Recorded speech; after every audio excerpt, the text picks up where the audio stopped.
What? I'm recording it. You're recording it? Yeah, it's starting right now if you chop your garlic.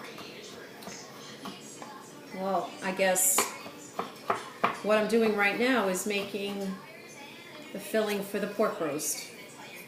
And that is fresh garlic and about a cup of breadcrumbs. I tend to not measure much, but this was about 3 small cloves of garlic that goes in there. And that goes.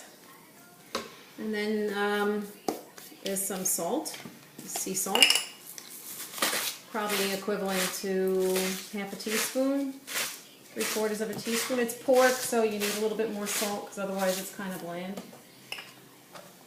And fresh ground pepper, same thing. About 1/4 of a teaspoon.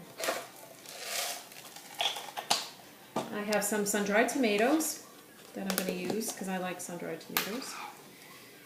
Just a couple because too much, it's just too overpowering. So we're going to cut those up into small pieces. You don't want it to be too big because it's a filling.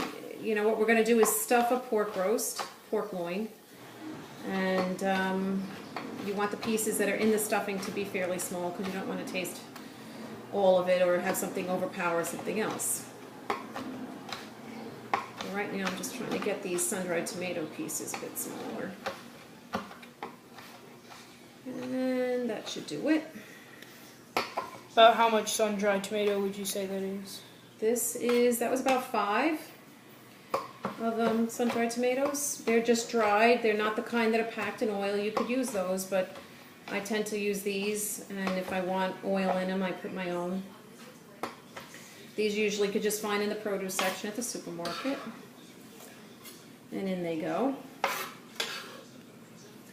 And we're going to just mix that around a little bit.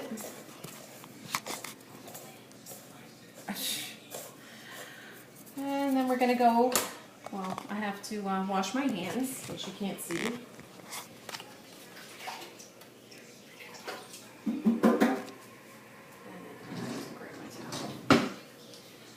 And next I'm going to put some gorgonzola in.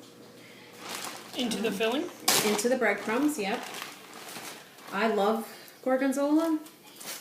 And that's my son in the background. Do you like gorgonzola, Nick? Yes. So, could you use other cheeses if you wanted to? You could. Gorgonzola or feta is probably the best choice with pork because pork is kind of a blander meat.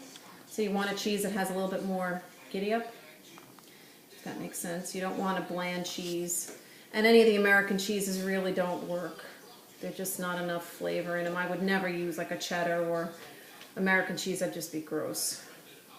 So how much would you say you're putting in there? That was probably about 3 or 4 ounces. It's up to taste. There's no exact amount. I'm just kind of cut off a piece and crumbling it in. And kind of just making the pieces not too big and not too small. I can always keep a block of gorgonzola in the house because I use it on a lot of things. I'm going to cut a little bit more.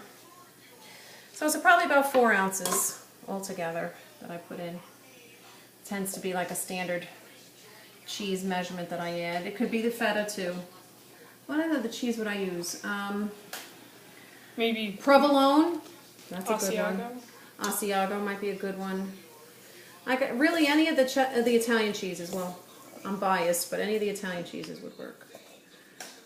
Okay, so that's the end of that. Wash my hands again. I keep disappearing.